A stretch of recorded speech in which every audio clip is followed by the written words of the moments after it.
Assalamualaikum warahmatullahi wabarakatuh dan salam bulu kuduk.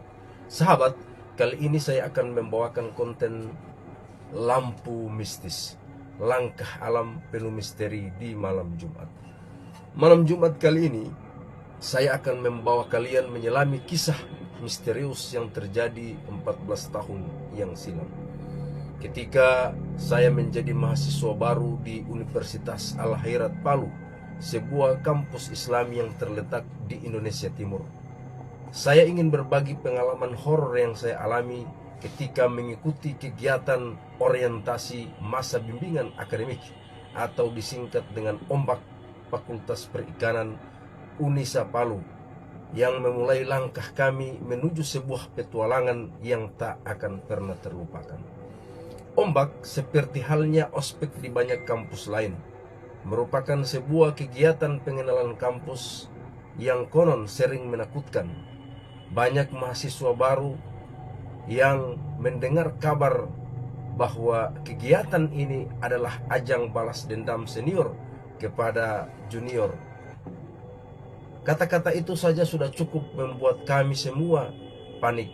Pikiran kami dipenuhi ketakutan akan adanya kekerasan fisik maupun mental, hukuman-hukuman yang tak terbayangkan, serta peraturan-peraturan yang terasa tidak masuk akal. Seperti poin pertama, panitia tidak pernah salah, dan poin kedua, jika panitia salah maka kembali ke poin pertama. Kala itu tahun 2009, kegiatan ombak dari Fakultas Perikanan Universitas Al-Khairat Palu diadakan di Kota Ampana, Kabupaten Tojo Una-Una, Sulawesi Tengah. Perjalanan kami menuju Ampana memakan waktu kurang lebih 10 hingga 12 jam, melewati Kabupaten Poso yang masih menyisakan bekas-bekas konflik yang terjadi pada tahun 98 hingga 2001. Di sepanjang perjalanan kami melihat reruntuhan bangunan serta bangunan-bangunan baru yang dibangun untuk menggantikan bangunan yang telah rusak. Singkat cerita, sesampainya di Ampana, tepatnya di Kelurahan Bailo, Pesisir, kami tinggal di rumah warga setempat. Kami dibagi menjadi dua kelompok. Satu kelompok wanita bersama panitia atau senior, dan satu kelompok lagi pria yang tinggal di rumah yang berbeda.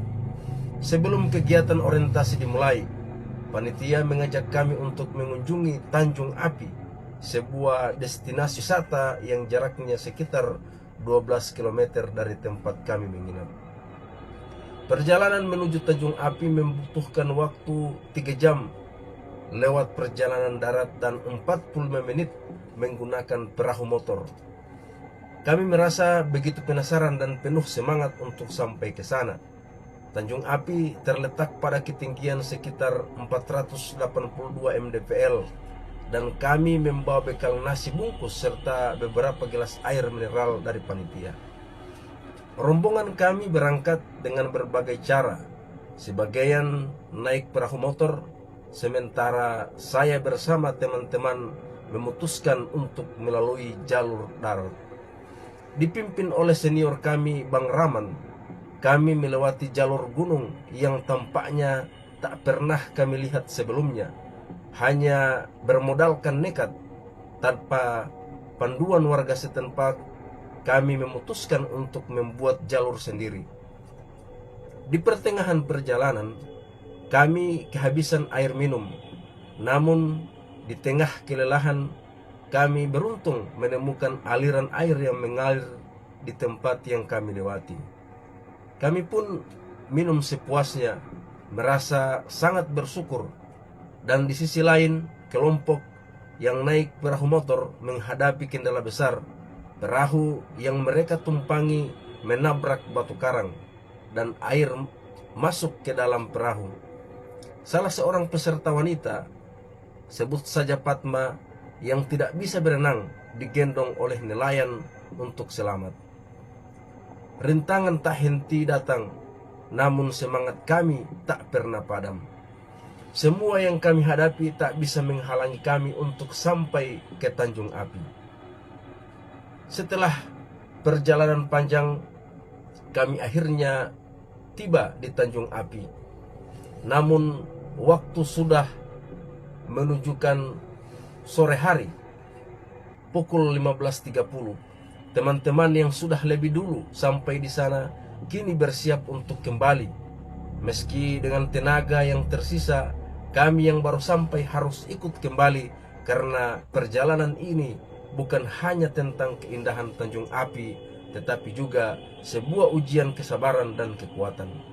Di sana saya menyaksikan sendiri fenomena alam yang luar biasa.